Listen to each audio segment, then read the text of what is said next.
Confusion जो है ये सिर्फ कांग्रेस पार्टी के अंदर है या कांग्रेस पार्टी के अलावा ये इंडिया गठबंधन में भी है कि कौन कहां खड़ा है? ये देश हिंदुत्व का देश है, ये हिंदू राष्ट्र है कि नहीं है? कमलनाथ जी को सुनेंगे तो लगेगा हिंदू राष्ट्र है, सलमान खुर्शीद जी को सुनेंगे तो लगेगा कि हिंदू तो आईसिस और बोको हराम जैसे हैं। अब पब्लिक जो है, क्या उनके लिए ये जानना जरूरी नहीं है कि जो अलायंस वोट मांग रही है वो कह क्या रही है, खड़ी कहां है?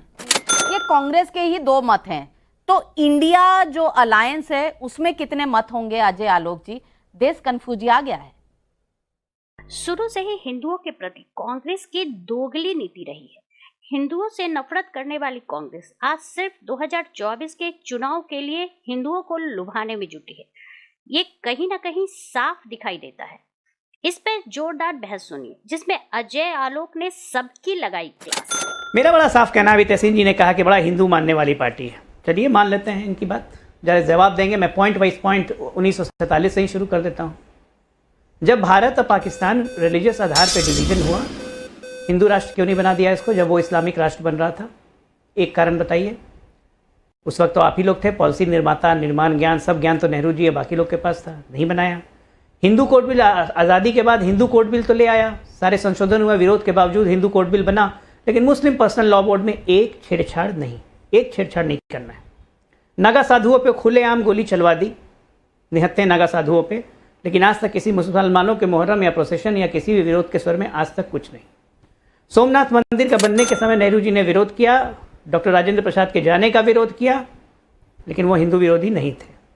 ठीक है ना। कॉन्स्टिट्यूशन में इमरजेंसी के दौरान 42nd अमेंडमेंट ला के सोशलिस्ट सेकुलर डाला, किस लिए डाला? मुसलमानों के अपीजमेंट के लिए। हिंदू विरोधी नहीं थे भाई। शहबानों केस में महिलाओं का सारा हक खत्म कर दिया, ट्रिपल तलाक गया भाड़ में, उसके बारे में कुछ नहीं सोचा। राजीव गांधी बिल ले आए, ब्रूटल मेजॉरिटी थी, कोई बात नहीं। आते के साथ हिंदू मंदिर पे सारा कंट्रोल सरकार का हो गया, लेकिन मुस्लिम वक्फ बोर्ड पे कभी नजर नहीं गई। और आज देश की सबसे ज्यादा संपत्ति अगर सेना के पास किसी के पास है तो वक्फ बोर्ड पे है, और हिंदू मंदिर पे आधिपत्य सरकार जमाते रहती है। जो हिंदुओं की डिमांड सरकार नहीं सुनेगी। ठीक है ना। उसके बाद और आइए, मंदिर मूवमेंट, सबसे बड़ा मूवमेंट इस देश का, 500 साल से हमारी आस्था का विषय था। मंदिर मूवमेंट का खुलेआम विरोध किया, सांप्रदायिकरण है। और तो और इनके सहयोगी घमंडिया के अलायंस के, आज हमारे बीच में नहीं है, स्वर्गीय मुलायम सिंह जी, खुलेआम गोली चलवा दिया, कहा जरूरत पड़ती तो 1000 को और गोली मरवा देता। हिंदू विरोधी नहीं थे ये लोग, और कांग्रेस सरकार का पूरा समर्थन था। मुसलमानों का इस देश में संसाधनों पर पहला हक है। ये इस देश का प्रधानमंत्री कहता है हिंदू, लगता है यहाँ पे खाली बादाम, चिनिया बादाम वगैरह खाने आए थे। ये हिंदू विरोधी नहीं है भाई। अमेरिकी राजदूत के सामने आगे कहते हैं कि इस्लामिक टेररिज्म से ज्यादा खतरनाक भगवा आतंकवाद है। इनके होम मिनिस्टर शिंदे हाउस में खड़े होकर कहते हैं saffron terrorism is a threat to this country. Hindu विरोधी नहीं है। हिंदू बोको हराम है। हिंदू शब्द से नीचता का अनुभव होता है, ऐसे ऐसे अलंकृत करने वाले इनके कांग्रेस नेता, ये हिंदू विरोधी नहीं है। अभी एक सबसे हाल की बात बताता हूं। सावन का महीना चल रहा है, आचार्य जी तो भक्त हैं। इस सावन के महीने में बकरे की पार्टी होती है लालू यादव के यहाँ, राहुल गांधी मटन खाने जाते हैं। हिंदू विरोधी नहीं है। मैं और कुछ नहीं कहूंगा। हिंदू प्रेम भैया आपके कृत्यों में झलकता है, बोलने से कोई हिंदू नहीं बन जाता है। अब इनको ये जो भाजपाई है ना, इनके पास एजेंडा वजेंडा कुछ है नहीं। इनको देश को एक रंग में देखना है। मैं पूछना चाहता हूँ, कोई बड़ी बात नहीं है, मैं हिंदू हूँ, हमारे वहाँ हिंदू अनडिवाइडेड फैमिली एक सेक्शन है सर, हम उसके लिए मैनेज करते हैं इनकम टैक्स वगैरह वगैरह प्रॉपर्टी के लिए। तो आप तो वैसे हिंदू नहीं होंगे, सही बात है। आपको खाने पे ज्यादा चिंतन है, लेकिन ये चिंतन नहीं है कि भैया आप सच में श्रद्धा करते हैं कि नहीं करते हैं। मैं अघोरी बाबाओं से मिलता हूँ, वो क्या खाते हैं सर? मैंने वो हिंदू नहीं है। अघोरी बाबा लोग हिंदू नहीं है। वो जो हमारे यहाँ आते हैं या गंगा मेला में, वो हिंदू नहीं है। क्यों, क्या क्या सेवन करते हैं, इसके बारे में आप बात नहीं करेंगे। यही तो आपको देश का ज्ञान नहीं है ना। हम इंडिया वाले हैं, हमको हर देश के हर प्रांत से हमको ज्ञान मिल रहा है। हम सबको जोड़ने की कोशिश कर रहे हैं, हर रीजनल पार्टी को जोड़ने की कोशिश कर रहे हैं, हर पार्टी को जोड़ने की, हर लोगों को जोड़ने की कोशिश कर रहे हैं। हम इंडिया है महाराज। आप इंडिया नहीं समझते हैं। प्रॉब्लम आपकी नहीं है, प्रॉब्लम आपके ब्लड लाइन में हो गया है। जो आपका जो क्रोनोलॉजी है ना, जेनेटिक क्रोनोलॉजी भाजपा का, जो डर वाला क्रोनोलॉजी, उसके ऊपर हो गया। जहां तक बात है बेचने की ना, बात आपने करी ना नाविका जी, ये राम मंदिर के पीछे कितना बड़ा घोटाला हुआ। हमने जमीन खरीदी नहीं, लेकिन मैंने रजिस्ट्री करवा दी, उसके बाद हमने जमीन खरीदी। ये कैसा घोटाला है? पूरे देश में जितना घोटाला का जो अंबार बचा दिया है भाजपाइयों ने, भैया 250 करोड़ में 1-1 किलोमीटर रास्ता बन रहा है। अरे ताजमहल बिक जाएगा महाराज, इतना मत महंगा बनाइए रास्ता, फिर आ जाइए।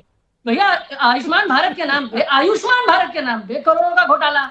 सारे 7 मानव जी, आप कहाँ सड़कों की तरफ निकल गए? यहाँ धर्म बचाने की बात हो रही है, लोग धर्म पर कहाँ खड़े हैं उसकी बात हो रही है। आप निकल गए आगरा की तरफ, ताजमहल की तरफ। आचार्य जी, आप तो सीधा सटीक बोलने वालों में से हैं। ये कौन लोग हैं जो भ्रमित कर रहे हैं कांग्रेस पार्टी को? क्योंकि प्रियंका जी तो भस्म लगाती हैं और शिव भक्त हैं राहुल गांधी जी, वो तो मंदिर मंदिर जाते हैं, जनेऊ पहनते हैं, चाहे कुर्ते के ऊपर लेकिन जनेऊ पहनते हैं। तो ये नेता कौन है जो कांग्रेस पार्टी को भ्रमित कर रहे हैं? देखिए नाविका जी, ये आप भी समझ रही हैं कौन कौन है और कांग्रेस लीडरशिप को भी मालूम है। नहीं, मैं नहीं समझ पा रही। आचार्य जी, आप प्लीज खुलकर बताएं, मैं नहीं समझ पा रही।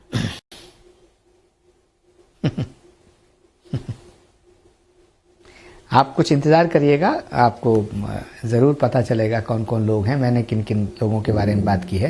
लेकिन अगर मैं किसी का नाम लूंगा तो उससे ऐसा जाएगा जैसे मेरा कोई उनसे निजी झगड़ा है। मैंने ये कहा था कि हमारी पार्टी के अंदर कुछ ऐसे लोग हैं जो महात्मा गांधी की विचारधारा और महात्मा गांधी के रास्ते से कांग्रेस को भटका के वामपंथ के रास्ते पर ले जा रहे हैं। और वामपंथ के रास्ते पर जाना ठीक नहीं होगा, इसका फायदा बीजेपी को मिलेगा। अगर हम बीजेपी को हराना चाहते हैं, बीजेपी को हराना चाहते हैं तो हम बीजेपी को शक्ति का स्रोत, जो बीजेपी की शक्ति का स्रोत है, उसको देखना पड़ेगा। और बीजेपी को जहां से शक्ति मिल रही है, हमें उसकी शक्ति के स्रोत को बंद करना पड़ेगा, या उसके शक्ति के स्रोत से हमको शक्ति अर्जित करनी पड़ेगी। ये मैंने कहा था और ये पार्टी लीडरशिप जानती है। तो मैं इस बात को पार्टी लीडरशिप के सामने रख चुका हूं। मैंने आज जो महसूस किया, मैंने वो बोला, मैंने वो आपके सामने रखा है पब्लिक डोमेन में। अब मेरे इन सवालों को, मेरी इन बातों को आप कांग्रेस पार्टी के वरिष्ठ नेताओं से पूछिए कि आचार्य प्रमोद कृष्णम ने ये बात कही है। हो सकता है वो कह दें कि नहीं वो तो गलत कह रहे हैं, हो सकता है वो ये कहें कि नहीं वो ठीक कह रहे हैं, हो सकता है वो ये कह दें कि साहब वो वर्किंग कमेटी में नहीं है इसलिए कह रहे हैं, वो जो मर्जी कहें, लेकिन मैंने in the interest of party ये बात रखी। मैंने शुरू में ही ये बात बोला था कि हम बिहार में उगते सूर्य और डूबते सूर्य दोनों की पूजा करते हैं, जिसको छठ पूजा कहते हैं। इसलिए मैं अस्तगामी सूर्य की पूजा को बुरा नहीं मानता। मैं बुरा इस चीज को मानता हूं कि आप अस्तगामी सूर्य का मतलब मेरा कांग्रेस पार्टी है जो कि डूब रही है, लेकिन तब भी आप हैं कि उसी के अगल बगल चक्कर काटे जा रहे हैं, काटे जा रहे हैं, काटे जा रहे हैं। इतना हिंदुत्व का अपमान होने के बाद अपने आप को हिंदुत्व का सबसे बड़ा विरोधा मानते हुए हिंदुत्व की पैरवी करते हुए ऐसे जगह पे घूम, आप क्या इन्विटेशन दे रहे हैं आचार्य जी को बीजेपी के को ज्वाइन करने के लिए? तो बात मामला यहां ही साफ हो जाएगा। अरे नहीं, मैं कोई ज्वाइन करने का इनविटेशन नहीं दे रहा हूं। और स्वामी और पुजारी और जो आचार्य बन गए हैं उनके लिए पूरा भारत उनका है, उनको कहीं जाने की जरूरत नहीं है। उनका अपने एक सेक्ट ऑफ फॉलोअर्स है जो कोई कांग्रेस इधर उधर नहीं, वो आचार्य जी में विश्वास रखते हैं। लेकिन उनको भी दुख पहुंचता है जब आचार्य जी ऐसे लोगों की पैरवी करते हैं। जब आचार्य जी कहते हैं, अशोक गहलोत के लिए साफ साफ कहते हैं, तो लोगों को अच्छा लगता है कि ठीक है आचार्य जी अपनी बात कह रहे हैं। लेकिन तभी जब आचार्य जी डिफेंड करने लगते हैं गांधी परिवार को, तो फिर लोगों को लगता है कि ये डुप्लीकेसी कहां से आ गई। इसलिए कहता हूं अस्तगामी सूर्य के चक्कर लगाना बंद कीजिए, थोड़ा प्रकाशित में रहिए, आलोकित रहिए। और आप तो सबको ज्ञान देते हैं, हम लोग आप ही से ज्ञान लेते हैं।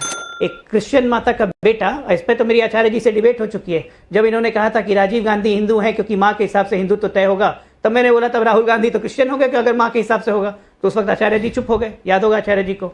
तो एक क्रिश्चियन माँ का और एक पारसी पुत्र का बेटा जनेऊधारी ब्राह्मण पहन के घूमता है और उसको इस देश के लोग तब भी कबूल करते हैं, कांग्रेसी लोग। वही मैंने कहा कि अस्त सूर्य की पूजा करना इस देश की परंपरा रही है, तो करते रहिए। अब ये किस तरह गुमराह करते हैं? इन्होंने कहा, दो बातें कही इन्होंने, मैं केवल उन दो का जवाब देना चाहता हूं। जिसका पिता हिंदू नहीं है, जिसकी मां हिंदू नहीं है, वो हिंदू नहीं हो सकता। ये कौन से वो है नियम है? ये क्या ये हिंदू धर्म का नियम है? क्या देश के कानून का नियम है? हमारा भारत का संविधान तो विचार, व्यक्ति, विश्वास, धर्म, उपासना की आचार्य जी बताएंगे। बालिग होने के बाद व्यक्ति कोई भी धर्म चुन सकता है। आचार्य जी बताएंगे। दूसरी बात इन्होंने कहा कि कांग्रेस ने चुन लेना, अरे चुन ले, आप इस चुन ले, फिर चुन ले। अरे सुन तो लो यार मेरी बात। चुन लेना धर्म, आप कह रहे हो ना बालिग होने के बाद चुन लेता है, तो चुन ले। मैं कह रहा हूं चुन ले। मतलब हुआ, जब हिंदू धर्म को लेकर कांग्रेस के अंदर कंफ्यूजन है, हिंदू धर्म को देखकर ममता बनर्जी कह रही हैं कि बीजेपी हिंदू का धंधा करती है। इस देश में लगभग 82% लोग हिंदू हैं और कमलनाथ जी कह रहे हैं कि फिर हिंदू राष्ट्र कहने की जरूरत नहीं है, ये तो सबको समझना ही चाहिए। तो ये कहीं कंफ्यूजन तो नहीं है कि हमारे राजनीति में जितने ये गठबंधन है और एक तरफ बीजेपी है, साफ है हिंदू धर्म के बारे में क्या कर रही है, वो हिंदू गौरव यात्रा निकाल रही है। वहां पर अमित शाह जी ने और योगी आदित्यनाथ जी ने बिल्कुल साफ कर दिया कि उनका रास्ता कौन सा है। और इधर है कि गेरवे से परेशानी है, तिलक से परेशानी है, लेकिन एक दिन कहना है कि जनेऊ भी पहनते हैं, हम तो शिव भक्त भी हैं। सवाल ये है कि क्या जनता को इसी तरह घुमाकर कंफ्यूज करके आप समझते हैं कि वोट पालेंगे? आचार्य प्रमोद कृष्णन ने कांग्रेस कार्य समिति में जगह नहीं मिलने पर नाराजगी जताई है। कांग्रेस नेता आचार्य प्रमोद ने कहा कि पार्टी में कुछ बड़े नेता को मेरी वेशभूषा और तिलक से चिढ़ है। दरअसल कांग्रेस अध्यक्ष मल्लिकार्जुन खड़गे के पदभार संभालने के करीब 10 महीने बाद रविवार को CWC के पुनर्गठन किया, जिसमें पार्टी के सीनियर नेताओं को तवज्जो दी गई। सचिन पायलट, शशि थरूर और कई अन्य नेताओं को पार्टी के इस सर्वोच्च नीति निर्धारक इकाई में पहली बार स्थान मिला है। कांग्रेस कार्य समिति के नेताओं के नई लिस्ट में आचार्य प्रमोद कृष्णन का नाम नहीं है। इसे लेकर एक महिला पत्रकार ने ट्वीट करके कहा, अगर प्रमोद कृष्णन को CWC में जगह मिलती तो इससे अच्छा संदेश जाता।